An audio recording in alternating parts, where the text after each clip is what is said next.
Muito bem, vamos começar aqui.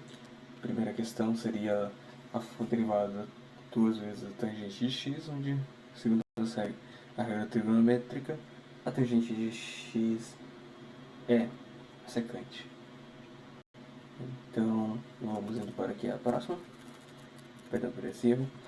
Fizemos a derivada de 5 elevado no cosseno de x.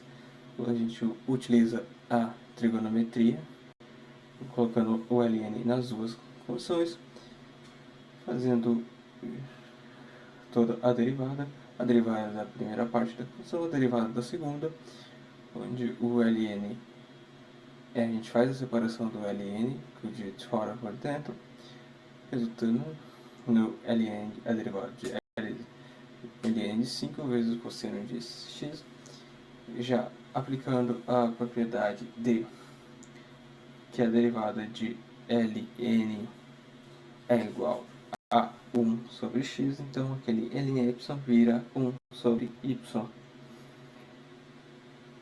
Dessa maneira, a gente já vai passando para os lados, passando nessa área aqui certinho, a gente faz a derivada do cosseno, que é o menos zero, mandando para frente, já que a gente multiplicou isso pelo y, isso pelo y, para aqui na frente a gente se livrar do L, se livrar do L e se livrar do 5.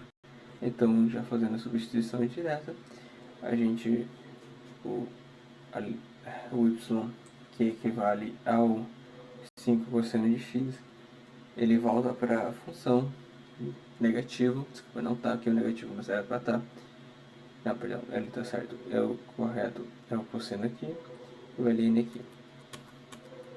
Já a C é mais simples, a gente faz de x ao 2 mais 2, tudo sobre 5, fazendo a regra do tombo aqui e mais a regra da derivada da função que está aqui dentro.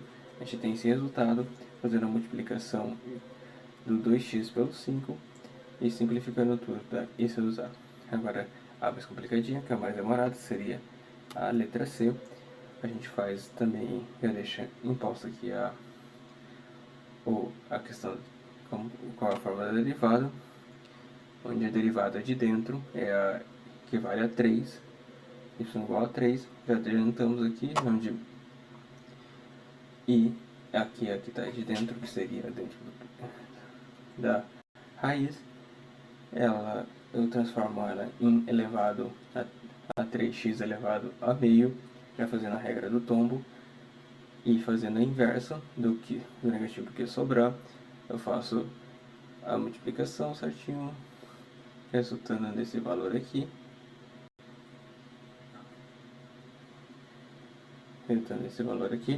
Multiplicando por 3, que seria a variável do que está aqui dentro, como já colocando na fórmula, é claro.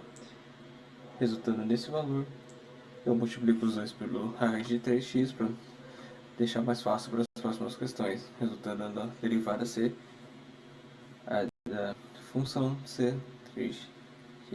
Aproveitando que eu já teria que fazer a análise dessa aqui para a equação de reta, onde o ângulo teria que ser igual ao meio, eu já faço a igualdade entre os dois, encontro os possíveis valores de x, x1 e x0, e y1, onde eu substituo na fórmula original para encontrar esses valores, resultando no valor do x1 ser o 3, que a gente encontrou anteriormente, e o y substituído na reta dá o valor de 1.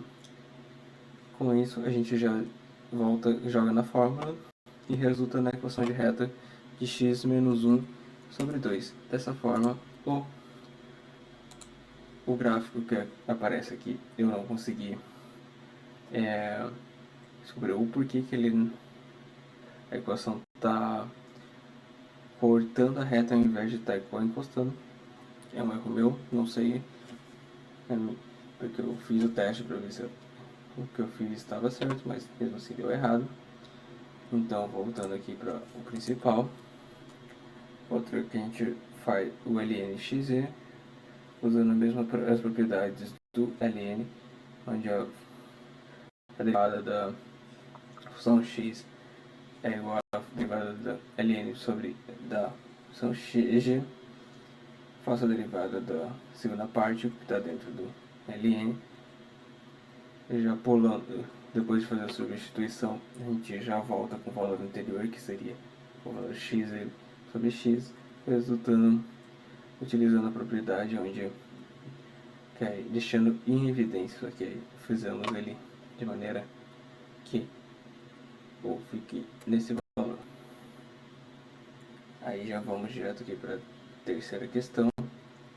Terceira questão, eu escolhi a letra B para trabalhar em cima dela. Faço já a derivada, onde eu separo aqui, faço a derivada dela, onde eu corto o x quadrado com o x aqui, resultando no x menos 1.